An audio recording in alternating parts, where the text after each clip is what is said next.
Doing a little bit of work on Monday here. Pretty much took the day off, so you guys are getting this on Tuesday. I'm always a little nervous about putting stuff up on April Fool's Day because I did see a couple things today that I said, is that real? So I don't want you guys to get confused with any of that. This guy that was on the phone with me now, he started his racing career fairly late in the game at age 36. He's been running street stocks now the past 5 years, primarily at Land of Legends Raceway. Does occasionally get to someplace else. Has had a lot of tough luck the past few years, engine issues and things like that. Got out 11 times and still managed to finish in the top 10 last year. He's still looking for his first street stock win. He's had 3 top 5s. He's won some heat races, 4 as a matter of fact. So you kind of figure for 41-year-old Chris Beyea, that win has got to be coming very soon. So let's head out to Shortsville, New York. Chris Beyea just got done with a work thing. He joins us here on Monday, a little past 6:30. Chris, how are we doing today? We're doing good, Doug. Good talking with you. Yeah, you too, man. And I know we've talked a lot in texts here, but I haven't actually talked to you in person since the loss of your dad. First of all, from all of us in the community, we're so sorry to hear what happened with your dad, and I'm sure he was very proud of everything that you did. Yeah, he sure was. Me and Pops were pretty close, and I appreciate it. Everybody's been really good supporting us through this, and we appreciate it. And it happened fast, and you and I were both talking. That's good and it's bad to some degree, isn't it, when it does happen like it did?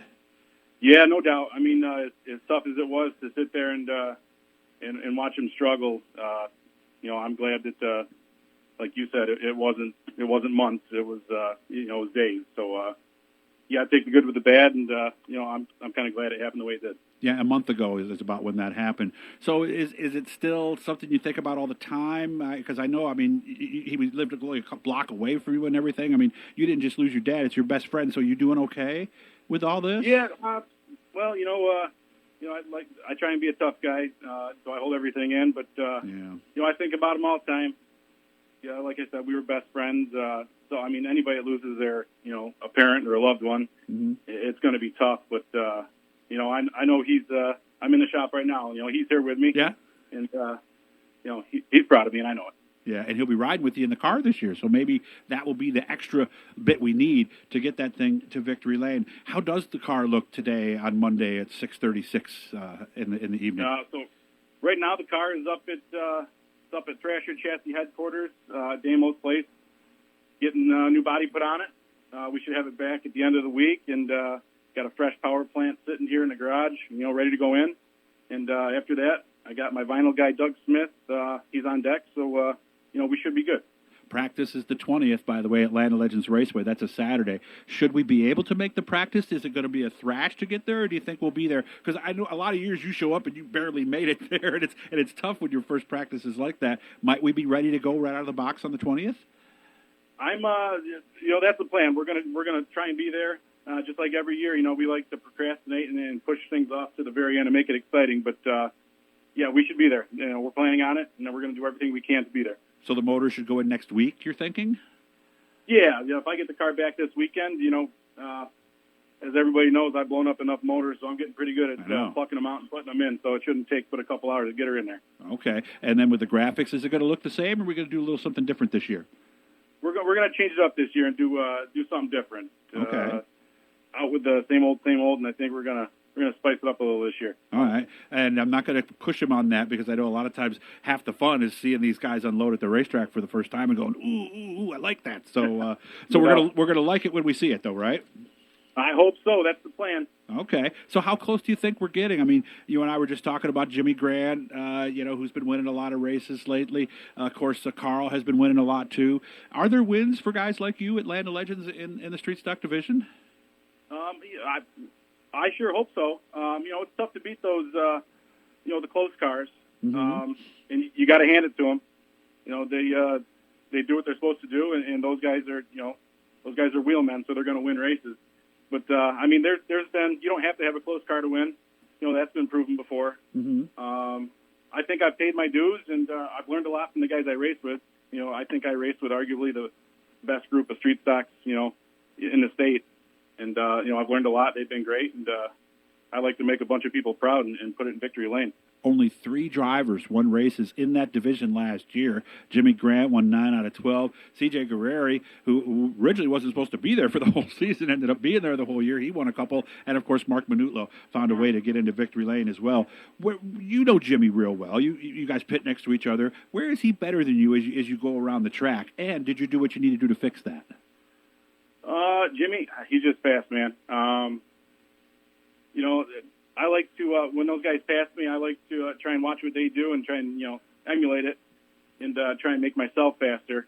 But, those guys, they do their homework. They, shop time makes the car fast. And, I didn't know anything when I started. And I think that's what it takes to win is I'm learning more now. I got a good idea what the car likes, what I like, because every driver is different. Mm-hmm. And, I just hope to keep up with those guys. And one of the biggest things, too, is like we were talking about a second ago, is having that same motor in the car all year so you can actually refine your setup rather than, okay, now we got a different power plant, let's see what that does. I mean, isn't that going to be one of the keys this year? Yeah, no, absolutely. Last year, I had a good piece last year. I ran it, I think, 9 out of the 10 races that I ran, and then we lost it with a couple races left, but it was nice to have the same motor, all year and get used to it and, know what you're working with. Mm-hmm.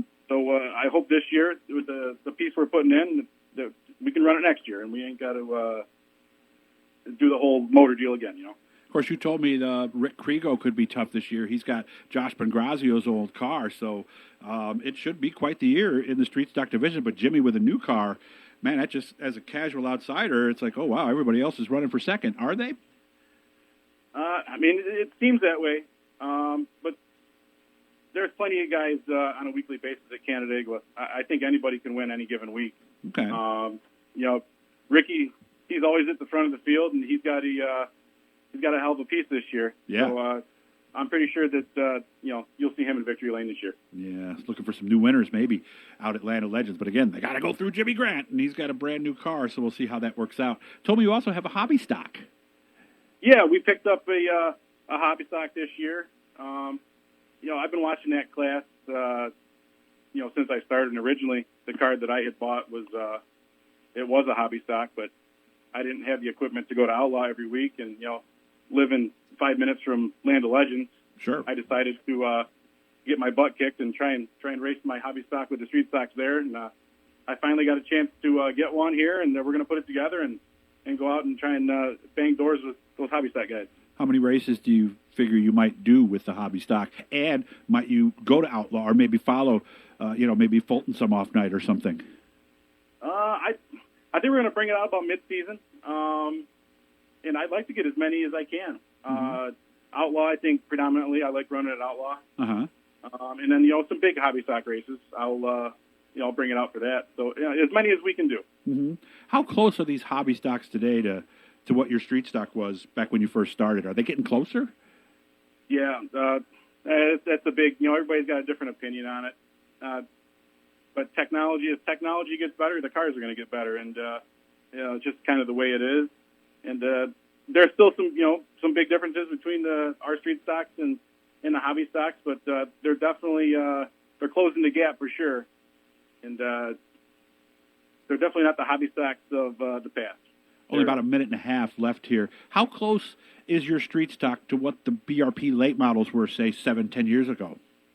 So my car used to be originally my car was built by J.J. Mazer, and it was run as a BRP late model. That's what a lot of these hybrid cars are. That if you don't have a close car, you find somebody that can reclip an old late model, and you make a hybrid car out of that. Okay. No, go ahead. We got time still. No, that's about it. Okay. And what we're going to do, I already talked to Chris about this. One of these times this summer, we're going to crawl on the ground over at Land of Legends Raceway, and we're going to show you, the links and get right into exactly what this is. And hopefully I'll be able to do the same thing with the late model at some point somewhere down the road, too. And that way you guys can actually see how similar and how different these cars are. Chris, I can't wait to see you. Hopefully it'll be in about 3 weeks, guys. We got the practice coming up on the 20th. So next thing you know, do the math on this. It's only 2 weeks away from this Saturday. So we'll be out there getting dirty. So for those of you still working in your shops, keep working hard, man. That hard work is going to pay off. Chris, I appreciate your time, man, and can't wait to interview you in Victory Lane this year. Thanks, brother. I appreciate it. Good talking to you. Remember, sure to subscribe, guys. Leave a comment. Turn those notifications on. That way you guys don't miss anything. We got lots of things coming up this week for you here on the channel.